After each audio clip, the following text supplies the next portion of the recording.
Hello, everybody. Hello, and welcome to Conversations with Authors.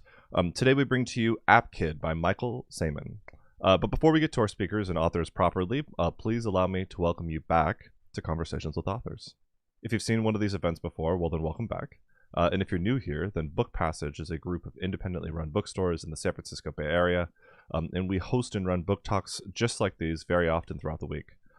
While we also do them in person in San Francisco and in our Corte Madera store, we host them very often right here online on our YouTube live stream. So please consider subscribing by clicking the subscribe button just below the video. It's completely free to you and honestly helps us out. And as an added bonus, you can click the little bell right next to the subscribe button and you'll be alerted every time that we go live with something just like this. So you don't have to miss out on something you otherwise might have really enjoyed. If you'd like to check out our upcoming events or just like the idea of an email newsletter, you can find both of those at bookpassage.com in addition to our speaker's book today, which again is AppKid. And you could find that using the link in the description below or just at bookpassage.com once again. And lastly, this is a very important, if you have any questions for either of our speakers tonight, please take the time to write them in the YouTube chat. It's the only way to get your questions to them, so please do not miss your chance. Now, allow me to introduce, first up is Michael Sayman, teen entrepreneur, programmer, and student. He created an iOS app development company at 13 after teaching himself to code. Since then, he's gone on to create dozens of apps, which have been downloaded more than 3 million times worldwide. In conversation tonight, we have Silvia Vasquez-Lavado, who is a humanitarian, mountaineer, explorer, social entrepreneur, and technologist living in San Francisco. In 2014, she launched Courageous Girls, which is a nonprofit that helps survivors of sexual abuse and trafficking with opportunities to find inner strength and cultivate their voices by demonstrating their physical strength. We are so excited to have both of them here with us today. Please allow me to pass off the show to the two of you. Welcome. Thank you so much. Thank you, Nick. Michael, welcome. It is such an honor, and I'm so excited to be in conversation with you. Yes, likewise. I mean, it's a long time coming. I'm excited to do it, and I'm grateful to have the opportunity to share a little bit more.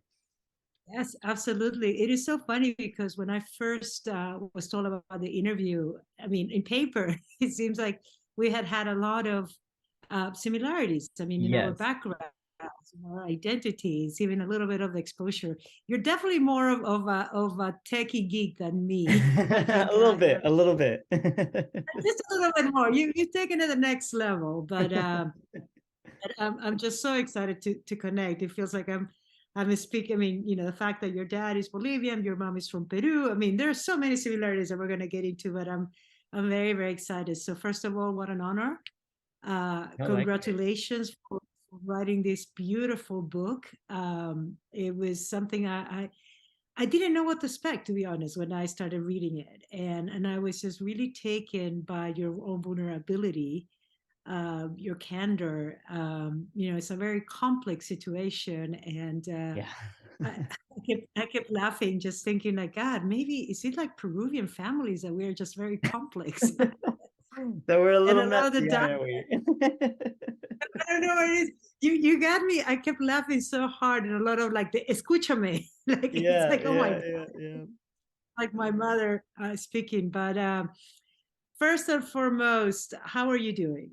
I'm good. I'm good. I honestly, what's so interesting, and it's funny you say that about, kind of the culture and the Peruvian culture.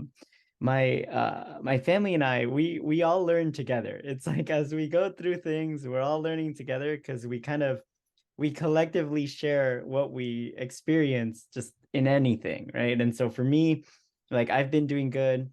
I've been growing, I've been learning a lot.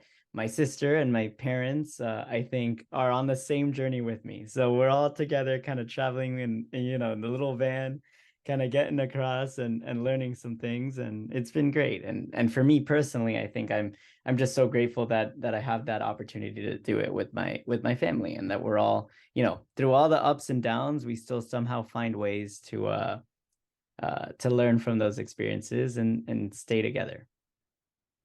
Well, let's start a little bit backwards. So, like, let's start with almost the ending. Like, where is everybody now? So, where are you now? Yes. What's Okay. happening? Because you left us with, Google, and it is all of a sudden like, Yes, wow, and yes, this yes, is yes. So, the okay. book was So where were we pandemic. at? Yeah. So what ended up happening from that point? So, I ended up breaking up with my ex, not because of any disagreement or anything at all, just because I realized that he and I had a totally different set of things that we wanted. I also, as I got older, realized maybe moving in with someone I just met 2 weeks prior was not the best idea, maybe not.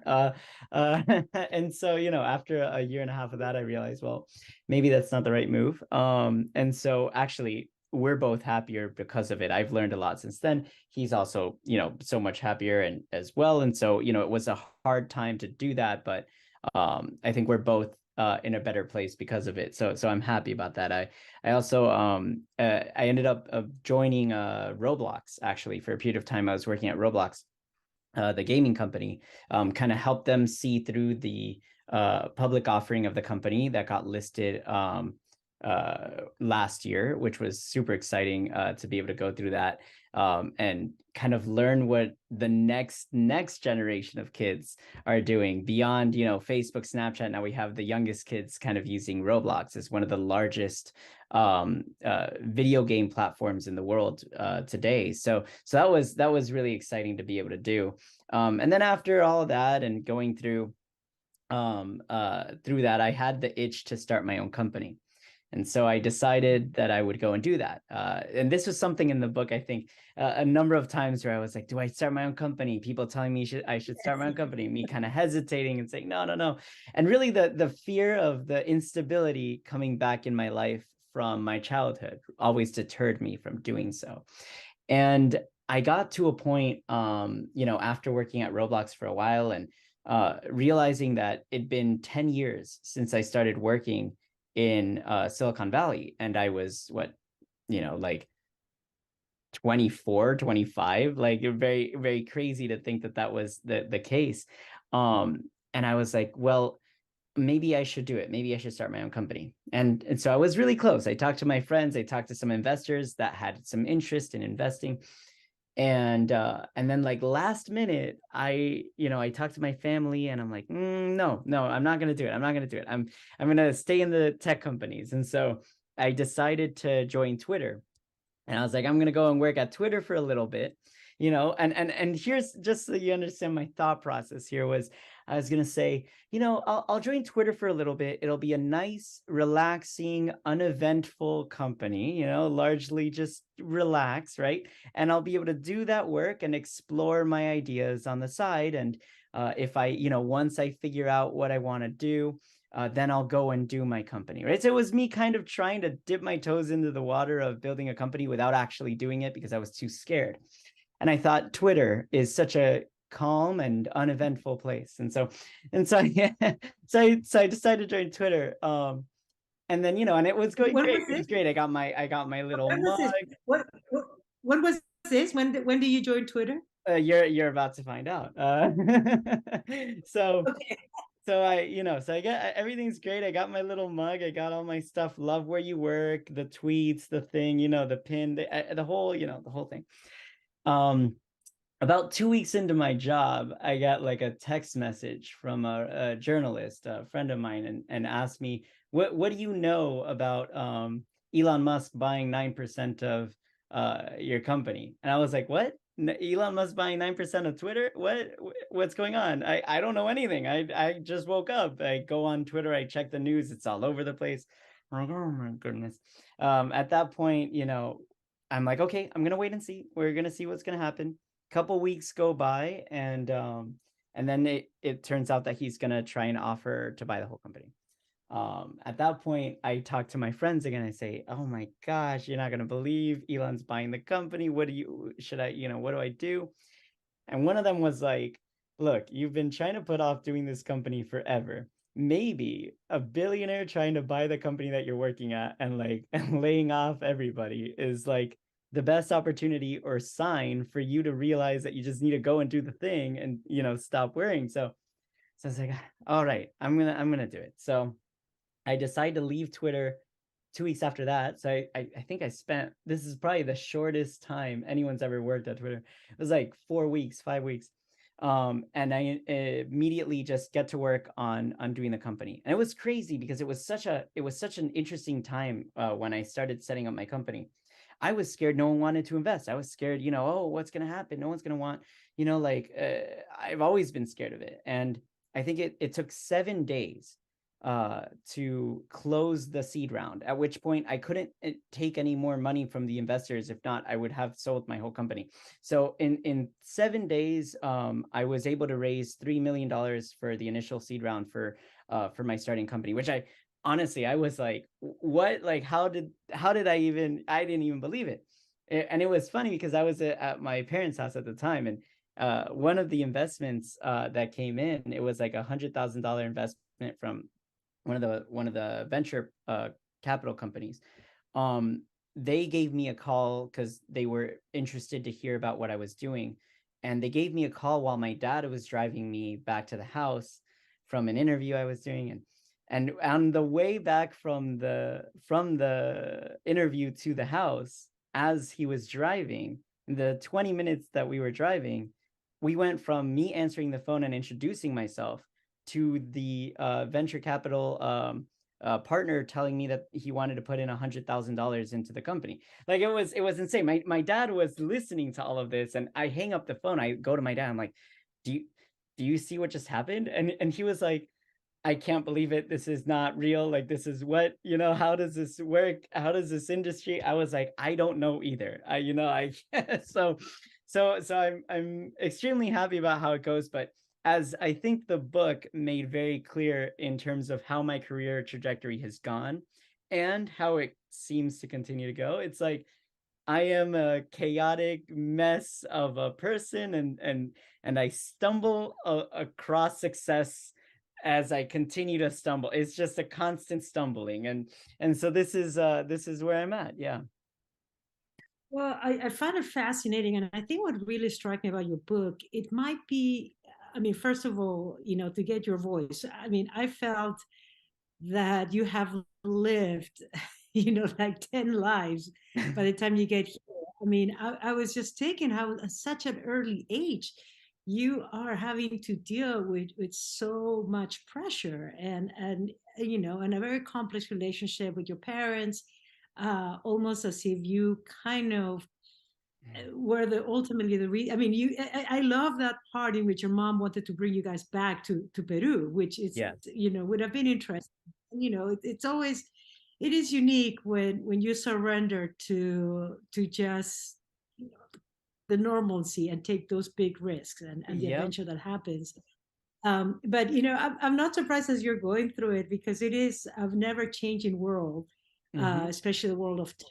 And what I found really fascinating in your book is that I felt it was one of those first insights that we can get, kind of, many of us a little bit like, my generation, Zuckerberg's generation, in terms of, the development of technology, but ultimately how the younger generation are adapting to it. Yeah. and Yeah. and I It's think crazy. that is always a missing gap. And even if when we look at the results of just a recent election, nobody had it on their bingo cards that Nope. Gen young Z people were came going to out save the strong. world. Yeah. And it's But and incredible. I was fascinated.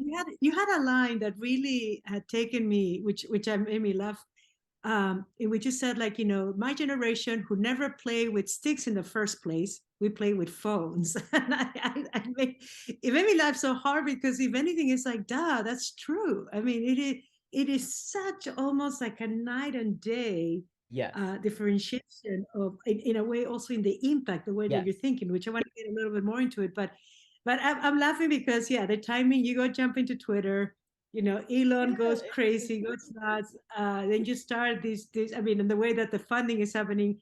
And I was just impressed, because it seems like you've been being in the public eye since you were in middle school, which is, Yeah, since I was like 12, 13 years old, I've been doing, the first interview I did, I think, was on CNN when I was like 12. And I had a Hollister shirt with it said Hollister, really big letters. It was, the middle school kid, the dorky middle school kid. That was me. And yeah, I I'm gonna have to really, get some of the photos of that. oh my god, oh, they're there. I had the Justin Bieber haircut. I had the whole thing. It was great. I was I was very much a one of those tech kids. But I learned a lot from it, and it was tremendous pressure. I grew up to kind of be the one trying to look out for my sister in that sense, because I understood how the internet worked at a certain point, and I was always very careful about how I would say things. And then at the same time, though, I was growing up as a kid, so I whatever was on my mind, I would just kind of try and share. And it was one of those things where over the years, I would see my friends on social media, and it was just such a different dynamic and a different way that they would use the platform from me. I kind of had to become more of the observer rather than the one who partakes. And so I would kind of just observe, like, how and see how my sister and her friends would use the platforms, and try and learn how they did that, so that I could learn how to build products that made sense for them. And for me, it was just exciting to be able to do that, to learn those things. And so the combination of my situation being somewhat um, isolating, but also being such a nerd and excited about learning of how other people do all these things, kind of just lent itself to that opportunity for me to have the space and the time to think about those types of questions, and then learn how to build products that kind of help my generation. And that's really kind of to the point you were making. It's how I got my start. When I thought there's an opportunity to make games on the iPhone for kids, my parents looked at me confused. My dad was like, "Why do you want to build a game for an iPhone? That's for adults. Like, the iPhone is like a BlackBerry. Like, what kid is going to want an iPhone?" And I was like, "No, I think I want one. I think other kids want one," right? Thinking like this is going to be something that's going to change the world for my generation too. But in a way that was not easy to see at the time. Even Disney hadn't built anything for the iPhone. They thought this is not for kids. And so really, I beat Disney. I beat Disney to the business of the app market, and that was only because I was a kid, and I understood it only because I grew up in that generation. There was nothing special or smart about me in particular. It was just the fact that I was a part of that generation. And so, Mhm. yeah, and so for me, I really see it that way. And I thought it was interesting how, I guess, my dad asked me, "What emails do you get when you have this iPhone?" It's like, well, why do you need an iPhone? You don't get emails. You're 12. You don't get this stuff. And I was like, well, I get emails, and I try and explain, I get emails, I get this, I can use it, I can be a businessman too, like in my head, right? And so there was a level of me being naive, I think, about thinking that I was older than I was, thinking that I could do these things, which, like anyone in that age group, if they're self-aware enough to understand their position relative to the adults, would probably not do some of this stuff. But I wasn't. I was naive enough to think that I could. And that kind of drove me to building all of these apps and generating the revenue that I did. Mhm. Well, on that degree, I just wanted to ask. I mean, so how is your sister? Where is she now? So my sister, she actually is starting her own business. She's also entrepreneurial. No surprise there that she's, in the same mindset. And it's funny. She was going to college, and she was studying in college, and then after a while told me that she wanted to do her own business, and she didn't feel like college was for her. And I was talking to her about, why do you feel like college isn't for you? And then thinking to myself, why am I trying to pressure her into doing something that I didn't do? I didn't go to college, right? I just jumped up. So so it was funny. At one point, I was trying to convince her, go to college, get the degree, get the stuff, and she turns around and tells me, "But do you not see the irony in this, in this situation?" And And I realized it, and I was like, well, you're right. Yeah, I don't really understand, I guess I'm just trying to tell you what I would have told myself, but seeing it today, I realized, no, like there's no need to do that. And so my sister actually, she's really into art and into visual design and into makeup and into tutorials for how to do all this like um cleaning and esthetician and skincare stuff like that. And so she started doing that, and so now she's been focusing on that and doing a business on how to like help her friends and others that she knows like take care of their skin, how to like make themselves look how they want to look and how to work on that. And she's been doing it since she was a kid. I remember when she was younger, and every year she takes photos of her progress on how she does to help people with makeup and her improvement over the years. And so I'm really proud of her, and she's super happy with it. And if anything, I would say her the way that she went about it taught me a lot about how important it is to not assume that everyone else is going to want to do or live the same life that one does just because one thinks that that's important. So for me, I have my values, I have the things I care about, I have the things I want to do, my goals. But just because I have those goals doesn't mean anyone else needs to have those same goals or have those same ambitions, but rather they might have a totally different set of goals and ambitions. And the toughest thing for me to learn was that the goals and ambitions that I had for myself were not the better ambitions or the better goals or the better outcomes, but rather were just one of many. And none of them are better than the other. And that actually was a really tough thing with me and my sister in the beginning, because I always felt like I had to teach her, and what ended up happening was her teaching me, like it was, and I realized after that, it was, wow, I learned from her when the entire time I was thinking I was the one that was going to teach her something. It's great. I have huge respect for her, and I care for her, and she cares for me, and that's the best part about it. That is pretty cool. What about your parents? Where are they now? Well, my parents, so my mom still works in a furniture store, and she's a great saleswoman. I'll tell you that. She can sell anything to anyone. And so her natural talent there is being used incredibly, and she loves it, and she's doing a good job with that. She always is one of the top saleswomen in the furniture store. My dad is now retired. He turned 62. And so he retired, and I've been kind of helping make sure that he's all good there. And so my parents on that side have been good. It's interesting because I saw a graph recently about who we spend most of our time with throughout the course of our lives. And they're now at the point where most of the time that they spend in their lives is with each other, because my sister and I are no longer in the house like we used to be. And so my parents get to spend a lot more time together than they used to. And now they're kind of going back to that time when they were married before my sister and I were there. And it's so interesting to see how that it's almost like between them, the relationship kind of like sparks back up again, right? It's like it kind of renews in a totally different way. And the type of conversations that me and my sister have with our parents, those change as well. And so that's been really great to see. And but it's not without its struggles, right? My parents still have the same struggles that they had back in the day, the same struggles that I think I learned and I also struggle with, in terms of the impatience, the emotional reactiveness, the all the rest of the struggles, the short-sightedness, right? That's stuff that they passed down to me and my sister. We're all together learning it, right? And it's incredible because to this day we still have those moments as a family where we all learn a little bit more about how to be better, right?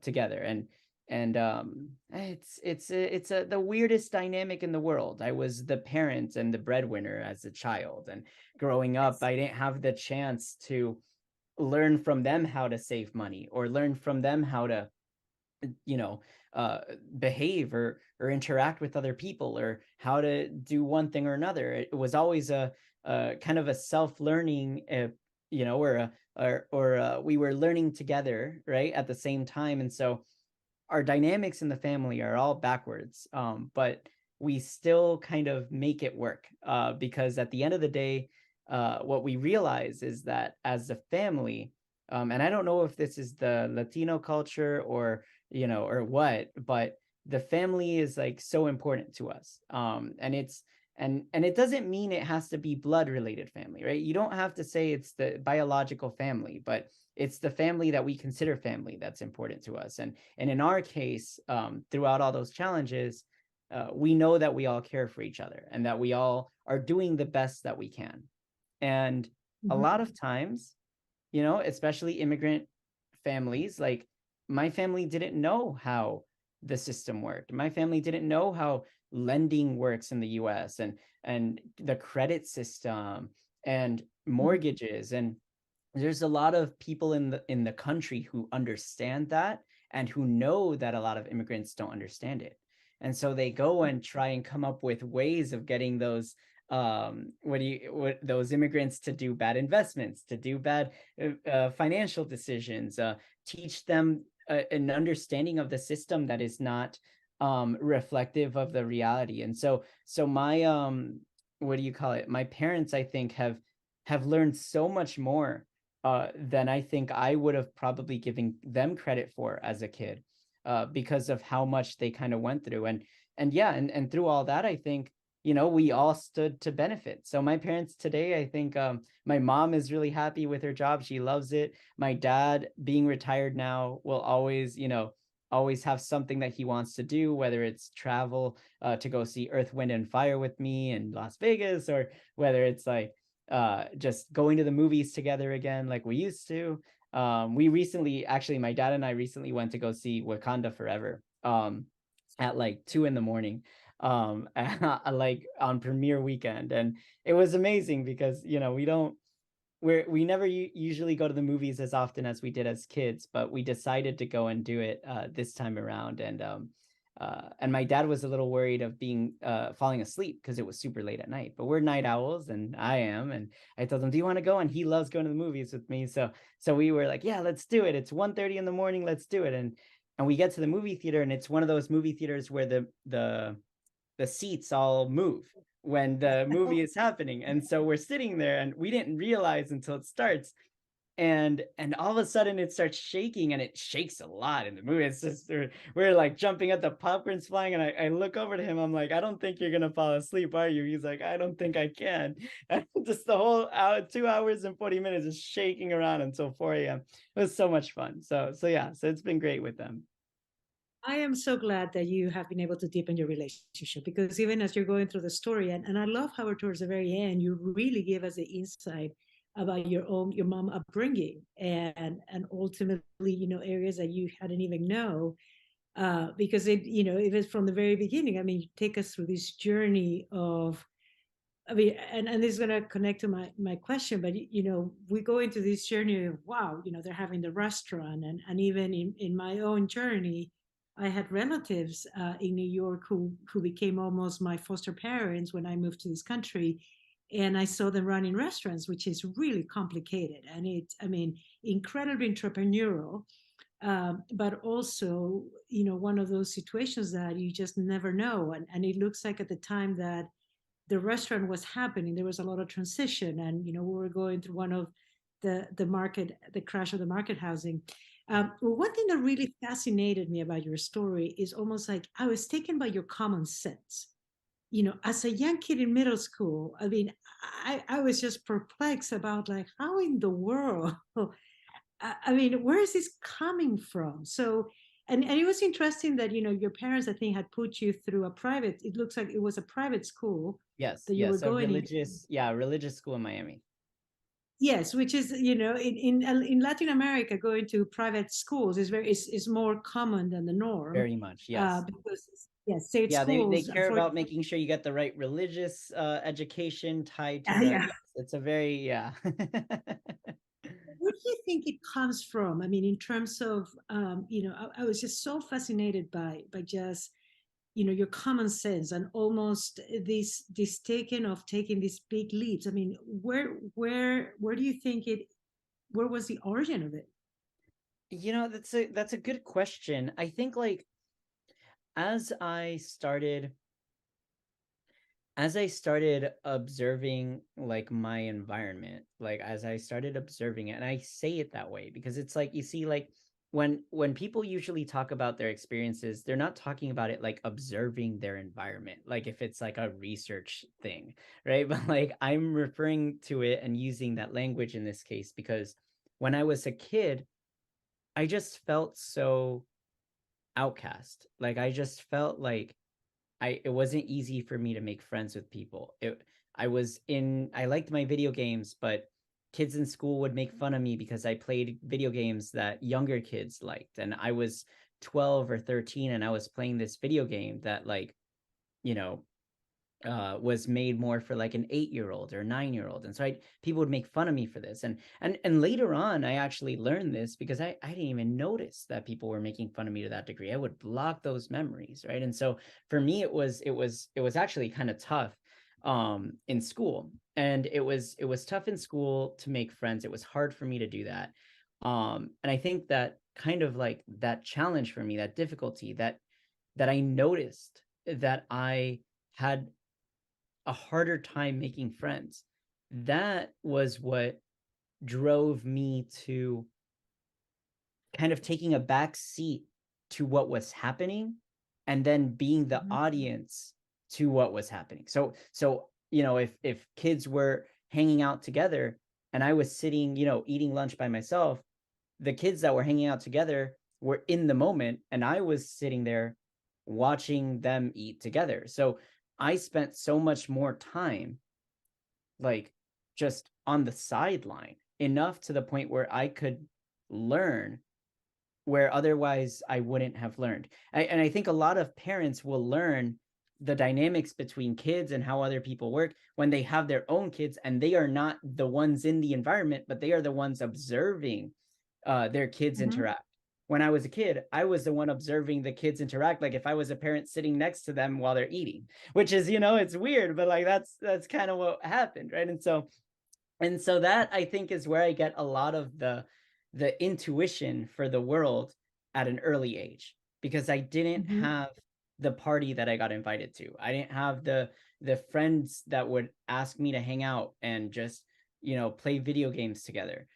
Instead I had like all this time to just see what everyone was doing. So that's kind of where I got that from. And I would, and I was a very cautious kid. And that's one personality trait I'll say for sure. I was always very cautious, like constantly.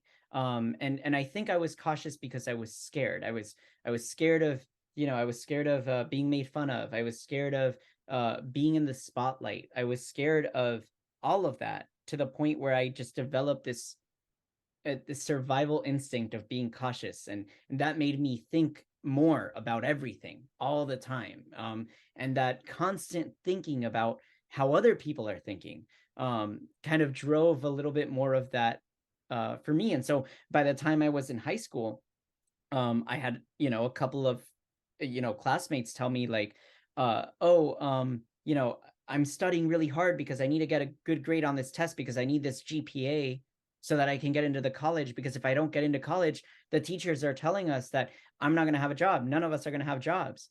And then my thought at that point when I'm like 15, 16 was, that's not how this works. Businesses hire people based on trust. And a college degree is a portion of the trust that you can develop, but other things actually get you in the door besides that if you can prove that you are a trustworthy employee for them. Most careers, you cannot prove to them that you can do the job unless you get a degree, but something like computer science, you can code something online and show it, and then that's proof enough that you're capable of doing the job. Other tools, like Mhm. knowing a friend of a friend who works there or someone else who works there, will build trust in the company because they can vouch for your skill set. And so I understood that the hiring process for jobs was about trust at the end of the day. And all of these other things are tools and systems that were developed to help people build that trust. And so when my friends were telling me this about how they were trying to study to do the grades, I'd say, okay, that's cool. That's, good on you to do that. But I guess I tried to explain this stuff. Most of the time, they just thought I was crazy.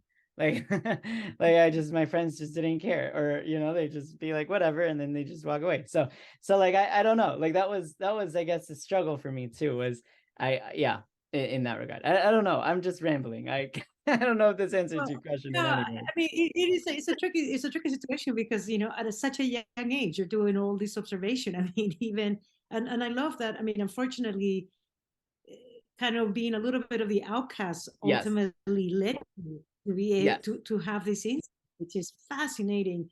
Like, how do you feel your values have changed after writing the book?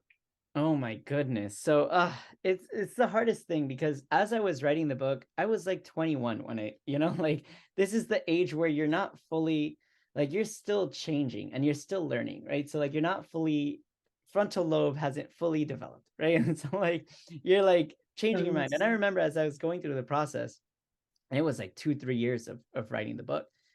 In the later stages, I realized like that I disagreed with what I thought on one page, or I disagreed. So I tried and rewrite. And then at a certain point, I realized, wait a minute, like, I need to tell the story as I thought about things when I was there in the moment that I'm telling them, even if that is not how I think today. I can't go and retell the emotion. I should, my ignorant, naive self should, at 18, 17, whatever, that's the person that needs to be there, because that's the person that was there. And so the thought process and the moments where I try to reason with what I'm doing as I tell the story are more so what I was feeling in those moments, not what I was feeling as I started trying to write it later on and I learned more. And so even since writing the book, of course, there's so much to it that I feel like, wow, like, I'm surprised that, things turned out this way, and other moments where I felt like I was not surprised at all. Seeing the economy today and seeing how many kids today have to learn from their laptops, and when COVID hit, how every student had to learn from the internet. And COVID really kind of created an environment for all kids to be sitting in the same seat that I was when I was a kid, on the laptop, learning via the internet. And so that was one of those moments where I realized, wow, like, I did not expect this would happen. Another thing I think that I learned about in general, just about me, in those moments, was like, since writing the book, was like, wow, I had no idea how big, really how big, um, these companies were. Like, I had no idea how big Facebook was. I had no idea how big Google was. I had no clue. In my head, I thought, oh, these are, cool, fun companies that have slides and toys for us, and they let us, play and enjoy our time and do these things. And I had a lot of fun with that. But I had no concept of like how massive the impact was of like stories with Instagram or things like this. But I understood, as I started working there, the mechanics that were used to get people to use these products every day. And and I understood the mission that they had on their board. All the companies had like their mission statements, right, of how helping people connect, and so on, right?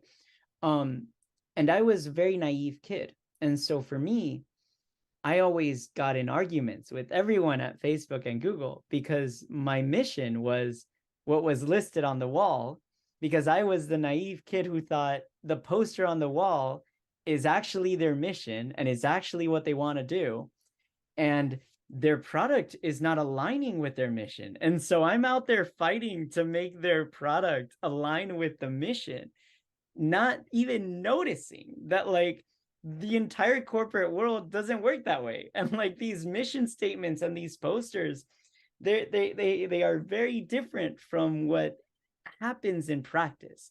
And that's one of the funniest things about all of it, is like I kind of I was almost grateful for being naive, because having that inability to understand the reality in those moments pushed me to fight for a product that reflected the mission statements that the company had. Even if I got in fights with everyone, and no one would explain to me why everyone was pushing back on these product ideas, right? Because I didn't want there to be likes on stories. I thought putting likes on stories is not good. You're going to have people feeling self-conscious, and then they'll post less, and that goes against the mission of the company. That goes against what you want to build, or what you said you want to build. Or I don't want people to upload content from their camera roll, because then they'll upload edited photos with Facetune. And if they upload Facetune photos that they're editing their face, that's not good for people. Like you're going to make everyone's standards go to unrealistic level. We can't have that. And people at the company would read my notes. I would write these notes about like the importance of, what do you call it? The importance of making sure that we build a product that is healthy for people's well-being. And the notes were doing really well, but then leadership would get mad at me and whatever. But you guys, like that's kind of how that goes. So anyway, so that's the More than that's leadership, I think ego, especially in the tech world. There's so much ego, and it can make it tricky. A quick question here: what do you want? What do you want your readers to take away from your story? What do you think are some of the key areas that you would want them to take away from it? Well, the first thing, the most important thing for me, since the beginning when I first was writing this story, was that it doesn't take a genius. It doesn't take a genius to learn to code and to pick yourself up, and to like bring back or maybe create the concept of an American dream that, for all realistic purposes is not what was advertised.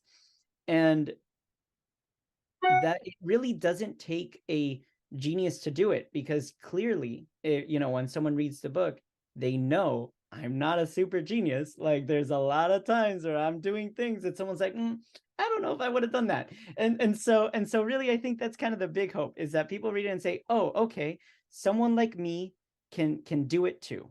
That's the first thing. I think the other thing is that success is not, it's funny is when people talk about what does success look like. In my view, I never really get to the point where success looks like a clear, happy victory where you achieve the prize. If anything, success is this messy, stumbling thing where you're doing what you love, but you don't always know where you're going, and you're just kind of pushing through and figuring it out, but you never really feel this like I've done it thing, right? So like you never get this feeling when you're going through anything where you're like, wow, I achieved it. And this was a challenge, I think, for the book too, when writing it. How do you complete a book? Books usually have these arcs, right? And you get to the big ending, and then there you go, and it's the success and the thing. And what really in the realistic story is not like that, right? The realistic success is this, okay, yes, maybe, I don't know, is it good, is it not good, how do you handle those moments? And so for me, I think it's funny kind of how the book ends on that similar note, and I feel like that's more reflective of success. And so I think that's another takeaway here, is like you don't get the big reveal moment, because that's not life. That's not where we're gonna go. We have a lot more questions than we have answers, and it never never dissipates. And we have to learn to enjoy that, right? Because that's really where we're at, and where we're always going to be. Well, what I found it fascinating is that it's almost, I feel your book is, it appeals to parents and as well to the younger generation. Yes. And especially for parents to, yes, as you said, I mean, that line in which there was the realization, that's right, a whole generation that, with the phone, it's, I mean. Yes, and how do kids think about it? Yeah, like parents, for example, who didn't grow up in this era with the iPhone. Like I had an iPhone in my hand when I was 11. Like, that world of how do you grow up, with this. I had YouTube on the computer when I was 6 years old. So when you have these products existing from your youngest years, it's a totally different world, and how we see the world and how we handle, responsibilities is so different. One example I think that's really interesting is like, um uh parents concerned for where their kids are and their safety of their kids. My mom used Mhm. to tell me all the time, why are you here, why are you there, because she had GPS on me with the Find My Friends app. But I was a kid, and I asked my mom, one day I went back to her and I said, how did your mom know where you were? And how did she feel safe with you? And she's like, well, my mom just didn't know. And I was like, okay, so your mom didn't know where you were? She's like, yes, my mom just didn't know. It's like, okay, so then what was she worried? What would she do? Would she let you out of the house? And she's like, well, she wouldn't know until I got back. And then when I got back, I told her where I was. And there was just a level of trust, I guess she told me, right? That she, with her and her mom, and she just had to learn the hard way to look out for herself, because if something happened to her out there, no one was going to come and rush to save her. And I tell Mhm. her, I'm like, well, do you feel like, and I had asked her, do you feel like I and my sister maybe don't have the same opportunity to learn because I have this GPS on me all the time? You know where I am. I can be more careless because I don't need to have this responsibility of looking out for myself when I'm by myself on the street. And so Mhm. my mom and I talked a little bit about that as we got older, but I think that's an interesting thing for parents to understand too, is technology is giving us everything we ever wanted, but not in the way we thought we wanted it. And it's like the genie, right? So I think a lot of the lessons in the book just kind of show an example of how can this manifest itself. And if your kid out there is playing video games on the computer all day, like, it's not a bad thing in moderation, because it could actually turn out to be something great.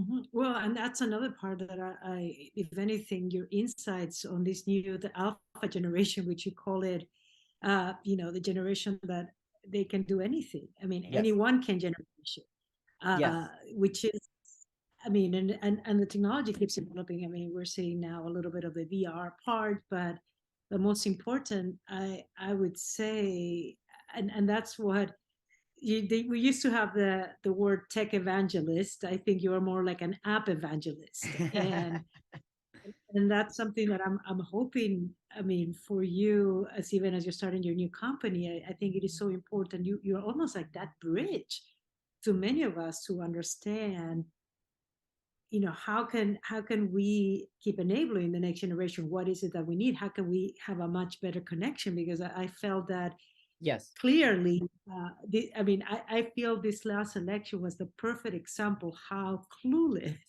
I think, even most of the traditional media in terms of polling was. and Yes. and it Yes. was left like, wait a minute, how can we have this engagement? I mean, and so I found it fascinating because I think you're playing a very important role here. Yes, I will agree with you that, well, I don't know if I'm playing a really important role. Hopefully I'm helping, but I will say that the generations are more separate than ever before. And the reason they're so separated is because the technology is changing so fast that my parents cannot give me advice on how to do anything anymore, because everything that is done today, going to the bank, talking on the phone, messaging, dating, everything today is different than what was used to do it in my parents' generation. And so Mhm. all of the kids in this generation kind of have to grow up by themselves a little bit, because 100 years ago, what grandmother's advice was about her dating life is the same advice that the mom would have, is the same advice for the daughter. But today, what we use to communicate and the tools that we use to text and talk and meet people is did not exist 10 years ago. And so Mhm. our parents, our grandparents cannot give us their lifetime of experience in the same way that could have been done before. We don't have that support of all the generations, advice and wisdom translated into the tools that we use. And so it's really going to be important moving forward that the two generations understand how different their lives are and how unique, really, this gap is in human history, and how we have to translate between the advice that our parents and grandparents have for the kids and the things that the kids can teach the parents about how different this world is today. So I think there's a lot more empathy that we got to have more than ever before because of how different things really are. Which actually you bring it up and you mention it quite in the book as you're going through your own transition. And it was kind of funny how you are trying to make a point in some of the meetings that you're having, uh, you know, with Facebook and with Google Yes. Peeps. I mean, and how you are being overlooked because you haven't gone to college or you didn't go to the prestigious place. But no, I mean, I think kudos to you for taking the big leap of faith for now, kind of making your own decisions and running your own show, which, constantly in the book, you're like, especially when you were transitioning from Facebook to Google, it's like, wait a minute, is he going to leave? Is going to, what's going to be the leap of faith? Um, Oh my goodness. and I really, I think, and we're going to be kind of finishing, closing here, but what do you think going forward? I mean, like with technology and even some of the challenges that especially Facebook has been in a lot of hot water, with the lack of control with fake Yep. news. But in general, what is it that you would want to see technology do? In terms of, for all of us in society, I what think, would be your? that's a great question. I think for me, the biggest goal is to bridge that gap, but to not only bridge the gap between this younger generation and the older one, but like make sure that as technology keeps advancing, that we have a way to communicate between the different generations, because as the tech keeps changing, the next generation of parents is going to be more lost about what their kids are doing than the previous, and so on. And if we want to make sure that, for example, for me and my family, and how important it is in my culture to have my parents and grandparents and aunts and uncles all help each other, to maintain that, I want to maintain that as technology keeps growing. How do we build tools to make sure that we can do that, and that we can all understand each other? And if we don't, that's where things are going to get much harder. Because if we cannot understand each other, we cannot communicate with each other because our languages are different. Then all of the knowledge that we collectively pass down to each other is going to have a harder time getting passed down. So I think that's going to be really important, and I think for me it's a good mission, and hopefully I think there's other people out there, and there's more app kids out there that can kind of drive that further than I can. Well, I can't wait to continue staying in touch, to watch your growth. I mean, Michael, it's been quite courageous, the path that you have led, and your book, App Kid: How a Child of Immigrants Grabbed a Piece of the American Dream. It's a must read, especially in school.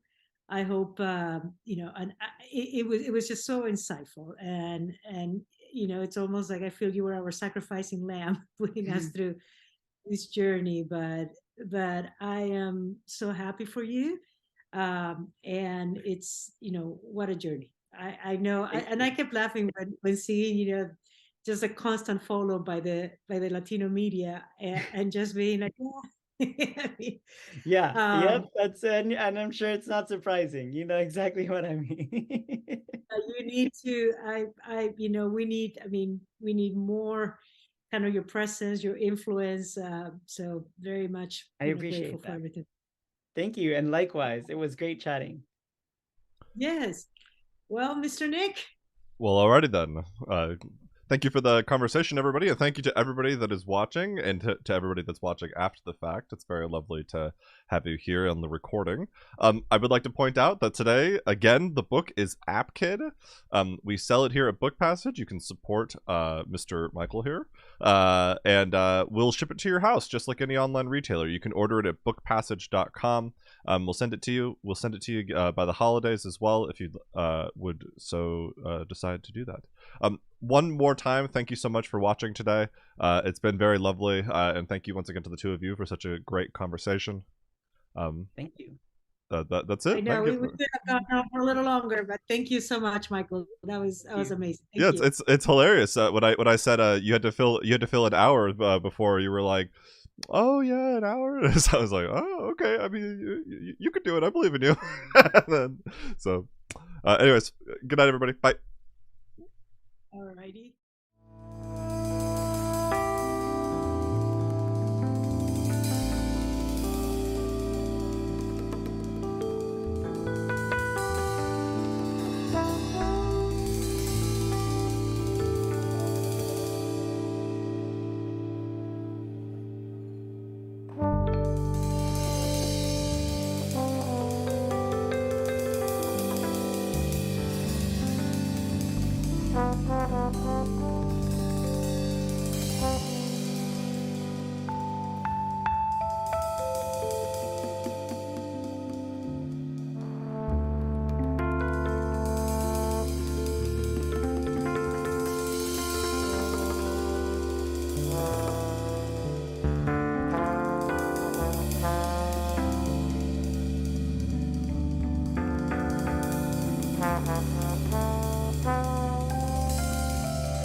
Thank you.